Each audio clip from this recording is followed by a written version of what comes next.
This evening on ENN Tonight. An inside look of the hands-off protest in Raleigh. Starting May 7th, travelers will need to make sure they have a new form of identification. We're trying to protect travelers.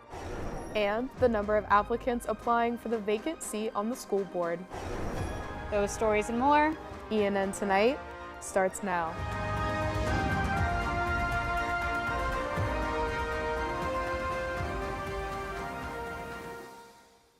Good evening, and thank you for joining us for ENN Tonight. I'm Abigail Hines. And I'm Abby Gravely. Over 10,000 people gathered in Raleigh to protest the Trump administration. Protests were organized by a group called Hands Off. Over 30 other locations in North Carolina joined the nationwide protest to end what they call an authoritarian overreach by President Donald Trump and Elon Musk. Our Monica Jurevicius has more. North Carolina Governor Josh Stein is approaching 100 days in office, and an Elon poll says that his reviews have been mostly positive. Donald Trump is also approaching 100 days in office, but some have some strong reactions to what his administration has done so far. Those are the sights and sounds of the people who gathered for the hands-off protest in Raleigh. Tristan, who only wanted to be referred to as his nickname due to concerns with his job, said that the United States is being looked at differently than ever before. This is the first time in the entire history of the United States where we have the entire world not looking at a country. They're looking at one guy who's in the White House and saying, this is not right. Kelly Summers is being impacted by new changes in government as a federal government employee and citizen of Raleigh. She says that locally elected officials are people closest to the community, but the ones lacking the most in helping citizens. All politics are local, right? And if we are active locally, then we hold our leaders accountable for what we're sending them to Congress to do. Evan Bryant is a steelworker from Johnston County whose industry is being directly affected by the international tariffs and the competition to get resources. He carried the Star Wars resistance flag to say that people have the force to speak up against the government. Get out and do something. Our elected officials are, so we have to. Monica Jurevicius, ENN Tonight. We organize. Over $4,000 were raised during the event in Raleigh, along with a food drive for canned goods. You can find more day of coverage on our website, elonnewsnetwork.com. Elon's College of Arts and Sciences is starting a new STEM major in the fall. There will be a BA and a BS in neuroscience, along with a BS with a concentration in exercise neuroscience.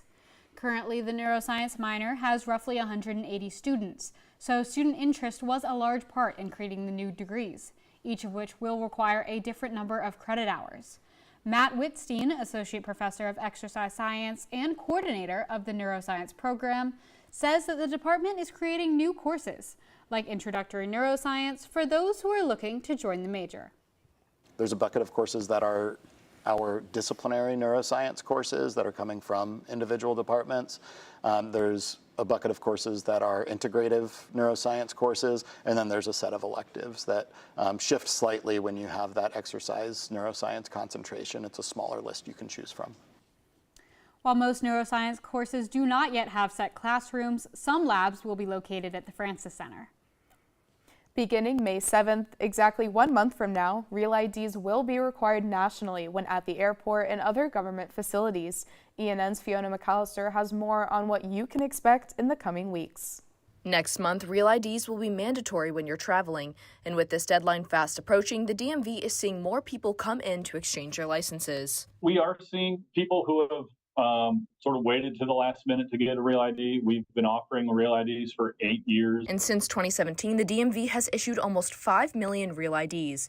If you need to go get your Real ID, you can go to your local DMV and exchange it by showing proof of residency, along with other documents. Now you might be wondering, what exactly is a Real ID? Basically, a Real ID is a law meant to strengthen the security for state-issued driver's licenses. You can tell it's real by the star in the corner, like this one. TSA Associate Daniel Velez said that the reason for this update is safety. Yeah, I mean, the most important thing about Real ID is we're trying to protect travelers. That's what this Real ID Act is all about, is making sure that people are who they say they are when they get onto an aircraft. With summer coming up, students will be traveling home for break, but when asked if they had a real ID to fly home with, here's what some students said. No, I actually don't. I haven't gotten one yet. Now, I guess so. I kind of have to. I have my passport with me, but I think it would be beneficial to get my real ID. For all I know, I probably do have one. I just don't know about it. I'm gonna go get my real ID though. Fiona McAllister, ENN Tonight. Though TSA is requiring real IDs at security, it'll be a phased approach and not a hard stop. It might just take you longer to get through security. A record-breaking number of people are applying for a seat on the Alamance-Burlington Board of Education.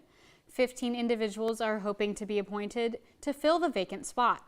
ENN's Angelina Fantaroni has the process behind applying and reactions from board members. The Alamance-Burlington school system is sorting through 15 applications to fill a vacant seat on its 7-member Board of Education, marking the most applications the district has ever received for a single opening. It's a very broad, diverse range of people and backgrounds that I think is very important to whenever you're going to be in governance and everything, to have very diverse voices. The seat became available after board member Chuck Marsh resigned on February 25th. The board will hear from all applicants during its April 28th meeting and may even vote the same night. You don't want to sit too long in that situation without it being a way for stuff to move forward. Board Chair Sandy Ellington Graves says a diverse board helps the district better reflect its community. So it's nice to have those 7 collective voices making decisions for 183,000 citizens. Among the 15 applicants are 3 Elon University employees. Ellington Graves says the interest highlights Elon's dedication to the community and public education. I think it's great to have that higher education knowledge that can be brought in, because that's what we're preparing our students for, is what comes next, what comes after that K-12 experience. The May 27th board meeting is when the selected applicant will officially be sworn in to fill the seat. Angelina Fantaroni, ENN Tonight. And after the break, I'll give you a full rundown on this week's pollen levels with some much-needed relief on the way. And stay tuned to hear about the new Student Government Association appointments happening later this week.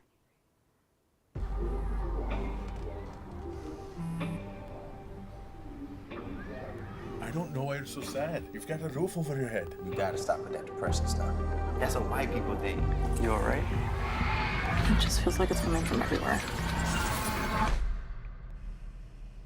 Do you want to talk about it? You can talk to me if you're feeling sad. Whenever you need to talk, I'm here, okay?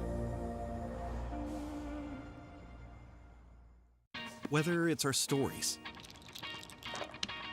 the warmth of our laugh, or our family's secret sauce, we all bring something different to the table. So make some space. The power of connection is waiting right outside your comfort zone. Learn how you can help strengthen your community at belongingbeginswithus.org/teamup.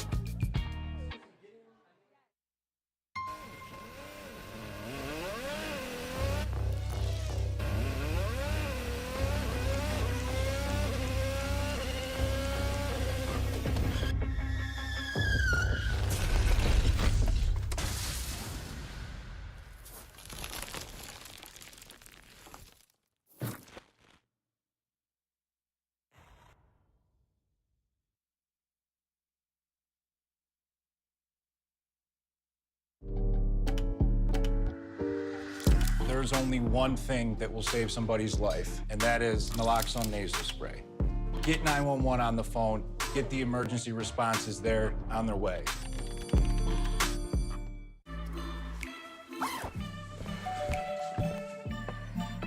Yo, camping buddy. Okay, you guys ready? Dude, I thought you were driving. I thought you were driving. Oh, I never said I was driving. I definitely can't drive.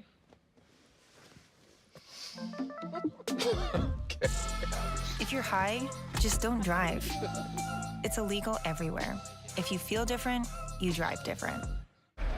Hate is loud, but love is the majority.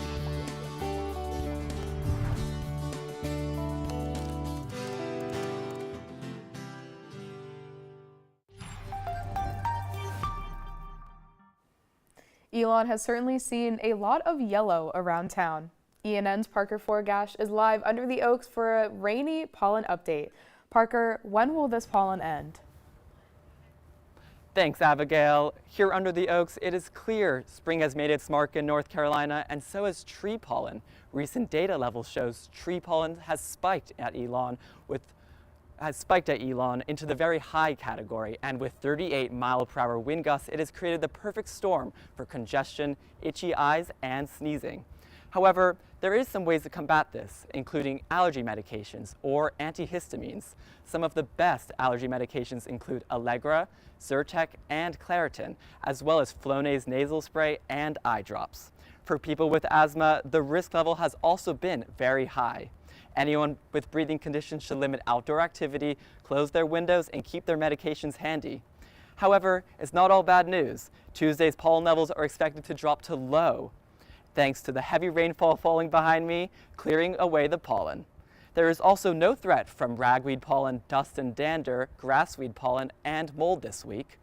The relief will be short-lived though, with Wednesday seeing pollen levels back to the moderate category, and by Thursday, pollen levels will be in the high category for the rest of the week. So while this rain may bring some temporary relief, keep your allergy medications handy, as spring here has just begun. I'll be back soon for your full Phoenix 5-day forecast, but until then, I'll send it back to you at the desk. While we're looking forward to this week's rainfall washing away some of that pollen, last week's rain also saw some benefits. The rainfall, described by Agriculture Commissioner Steve Troxler as well-timed and much needed, allowed the North Carolina Forest Service to lift the burn ban that had been in effect since March 21st. The statewide ban made it illegal to participate in open burning, or the burning of leaves, branches, or other plant material. But despite that ban, North Carolina is still seeing a record number of wildfires. In March, officials responded to almost 1,700 fires. This is roughly double last year's 814. The lift of this ban means that S'mores with Outdoors and other Elon events with fire and fire pits can continue without disruption. Student Government Association will be appointing their new Senate and Executive President and Vice President on Thursday. Also being appointed are the Vice President of Finance and Communications. Our Trista Panagakis has the story. The roles of Vice President of Finance and Vice President of Communications are not elected by the student body, but rather are interviewed by a committee and selected by the incoming Executive President. It can be external, so all students are welcome to apply to those two positions, and it's just more based on skills. Casera said 4 people applied for Vice President of Finance and only 1 applied for the Vice President of Communications, but she's not concerned about having only 1 applicant. Like at Elon, like so many students are so talented and passionate, so it doesn't matter if it's 1 or 2 applicants. Like, we trust that the students know that they're willing and have what it takes to like lead up to the role in the position. The Vice President of Finance is in charge of allocating student activity fee funds with the Finance Board, and the Vice President of Communications acts as a liaison for SGA and organizations on campus. Trista Panagakos, ENN Tonight. The 2024-25 Elon Speaker Series has officially come to a close. The series hosted its final event of the season with Phi Beta Kappa Honor Society CEO and First Amendment scholar Frederick Lawrence speaking about free expression on college campuses. The Elon Speaker Series brings 6 distinguished speakers to campus each year to address issues relevant to the community. Executive Director of Cultural and Special Programs Jeff Clark says that he's grateful for the alumni and community member turnout, but the biggest goal for next year's series is to increase student attendance. It used, before COVID, most of the time they were pretty full. Now I would say we've had some speakers where we had 10 students or less. The 2025-26 Speaker Series will begin with the Common Reading Lecture on September 18th and will feature 6 guests, including Olympic champion Katie Ledecky. A North Carolina court has ruled that election officials must give certain voters 15 business days to fix issues with their voter registration in the state's 2024 Supreme Court race, potentially impacting the final outcome. The decision follows a legal challenge by Republican Jefferson Griffin, who trailed Democratic Associate Justice Allison Riggs by just 734 votes after 2 recounts. Griffin contested over 65,000 ballots, arguing that some were improperly counted due to missing voter ID information or residency concerns. In a 2-1 decision, a panel of the North Carolina Court of Appeals agreed with Griffin, ordering election officials to contact the voters whose ballots had issues and give them time to resolve them. Riggs, who was appointed to the state's highest court in 2023, has vowed to appeal the decision, warning that it could open the door to widespread voter disenfranchisement. Easter Sunday is right around the corner, but Easter Monday does not count as a religiously exempt day on campus, leaving some students upset. Our Rachel Holly has more. Easter Sunday, also known as Resurrection Sunday, is a Christian holiday that celebrates the resurrection of Jesus. For sophomore Abby Bradbury, celebrating Easter traditions with her family is important to her. Growing up, we had specific traditions for Easter. We would go to church and then we would go to IHOP, which isn't the most fanciest thing in the entire world, but it was a family tradition. Because Easter Monday, the day after Easter, is not a religious exempt holiday at the university, Bradbury isn't able to spend the holiday with her family. I don't get to continue those traditions, and although I can call them on the phone, it's just not the same. University chaplain Kristen Boswell says that if students can't be with their family, they can explore other options in the Elon community. And there will be, many Easter services that they can choose from, whether it's Catholic Mass or our Protestant services. Boswell also says to take advantage of the religious holiday notification form at the beginning of each semester. Sometimes in the busyness of everything that's happening, students will forget to fill out that form and then not have those days that they would like to observe off. For anyone wishing to celebrate Easter locally, the Elon Community Church is hosting an Easter egg hunt on the 13th and worship services every Sunday at 10:30. Rachel Holly, ENN Tonight. On Friday, the Truett Center is hosting Holi, also known as the Festival of Colors. Holi is a Hindu tradition that signifies the beginning of spring. The event consists of a performance by Sir Tal and, of course, the throwing of colored powder. Santosh Gopalan, a dancer in Sir Tal, says that Holi is one of his favorite traditions. Having fun with people, getting into Indian culture, and seeing how people show up and show out. And I think Sir Tal is very excited to perform for Holi. Holi takes place on April 11th on the Speaker's Corner near Mosley Student Center at 4 p.m. Up next, new pickleball courts have opened 15 minutes away in Burlington.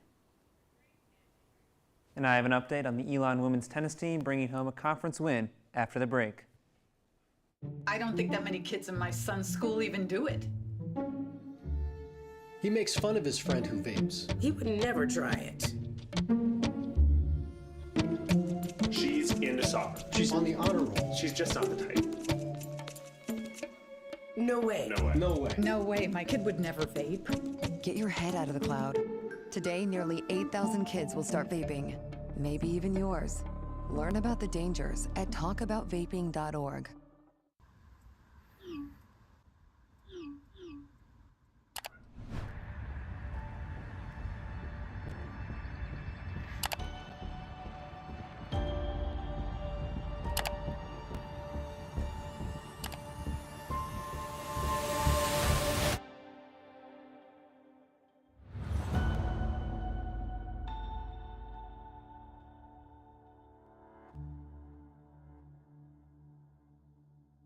Even more than I wanted a gold medal, I wanted a heart of gold, like the mentors who were my balance beams refusing to let me down, and the coaches who spoke out to anything out of bounds, heroes who never stood on podiums, but stood up for me. Every shot I made, give the assist to those who since my youth were referees, ready to blow the whistle and end abuse.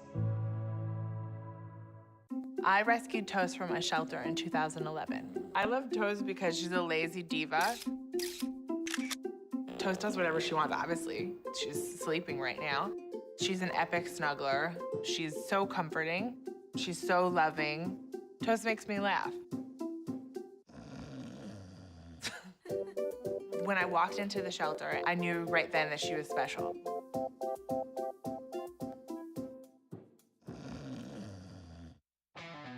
Kudos, Carl. You've always had a need for speed. Racing anything with wheels, speed reading novels in record time, yelling out 3, 2, 1 at every traffic light. But this time, you've taken your power obsession to the next level.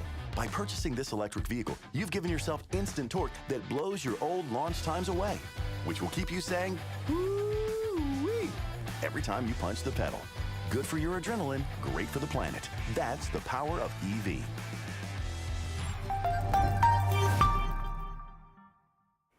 The rain didn't stop Burlington's pickleball fans from hitting the courts at Fairchild Park. ENN's Angelina Fantaroni has more on the grand opening of the city's newest recreational space.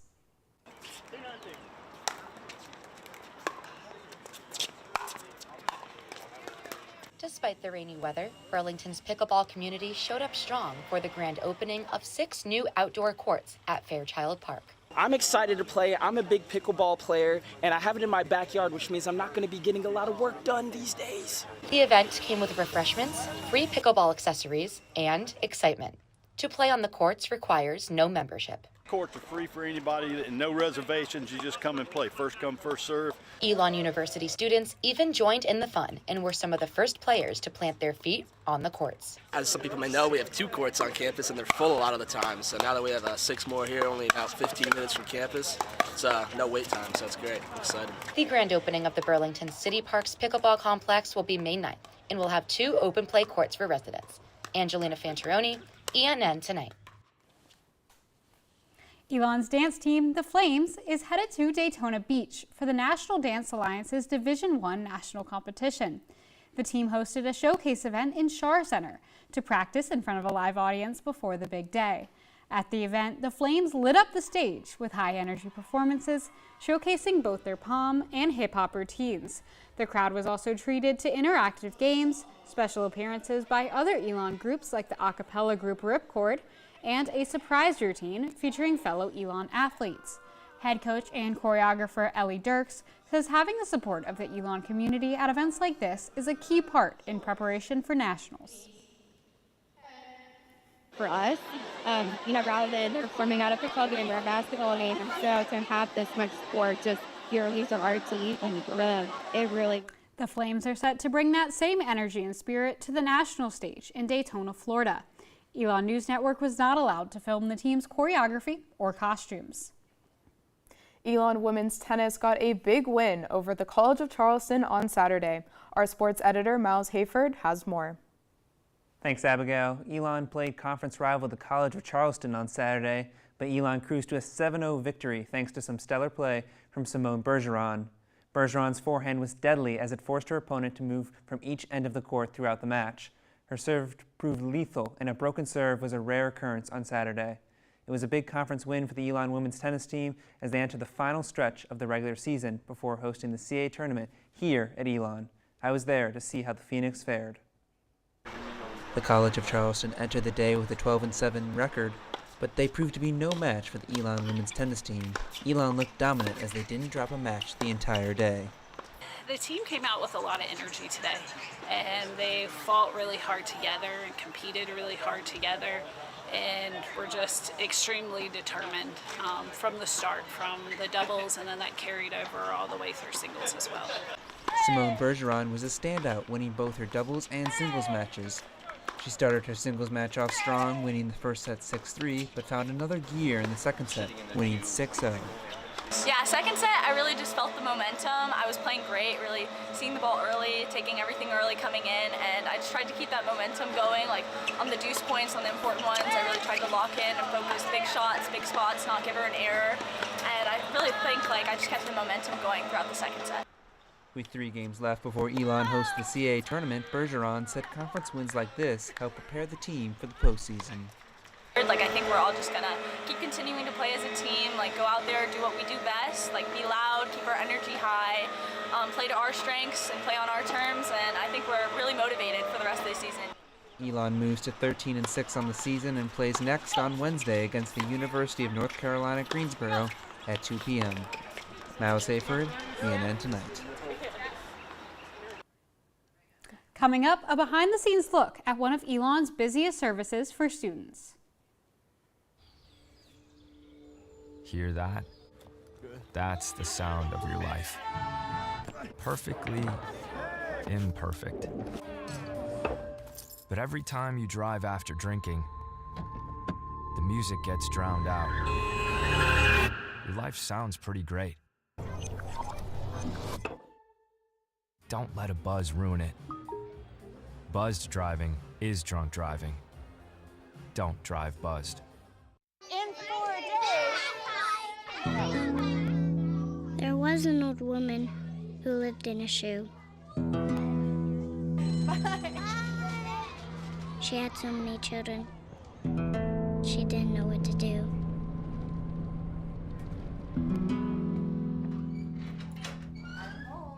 Did you have a good day at school? She gave them some broth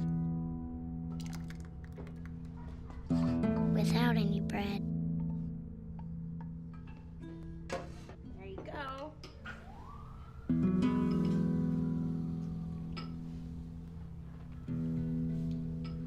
And kissed them all soundly. Night night. Good night. And put them to bed. Hunger is a story we can end. End it at feedingamerica.org. Women are bad with money. That's what the world's been saying for centuries. But now we've got something to say. Save it. It's time to save ourselves by saving our money. Until we're no longer 80% more likely than men to live in poverty in retirement. Save it. The falsehoods, the feelings of fault. Then, the funds. Learn how to save for your retirement at wesaysaveit.org.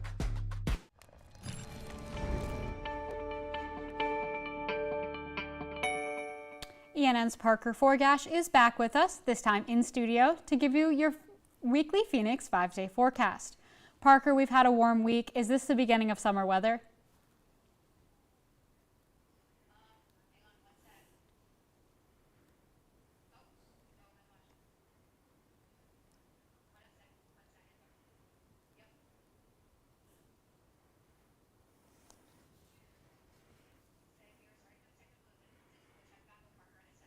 We're sorry for these technical difficulties. We'll check back with Parker in a second.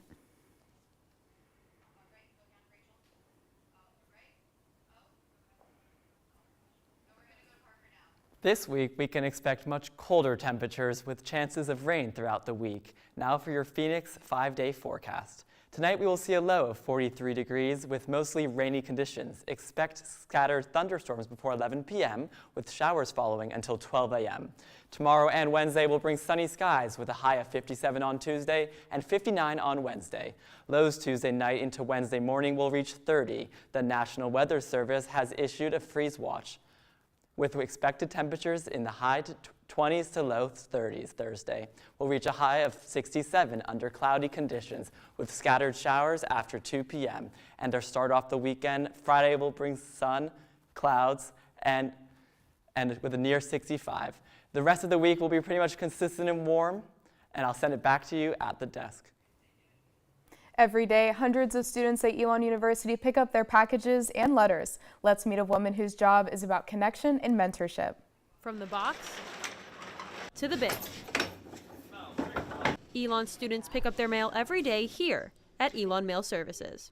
But behind the counter is someone who delivers more than just mail. And this is how this is. It's full, and you have to be careful getting it out. For Michelle Toy, working at Mail Services has been anything but junk. Toy starts her day at 8 a.m. with trucks rolling in to deliver. Then she sorts, scans, and stacks, doing her part to get the mail to its owner. We go by campus box number first. If we don't have that, then we use the name. Make sure our name and box number match. So then, because if it doesn't, then we have to figure out if it's the wrong name or if it's the wrong box number. No 2 days are the same. Well, that's all the news we have for you this evening. Thank you so much for joining us. Head over to our website, elonnewsnetwork.com, for stories, sports, and more. And make sure to follow us on social media at Elon News Network. Have a great night, Elon.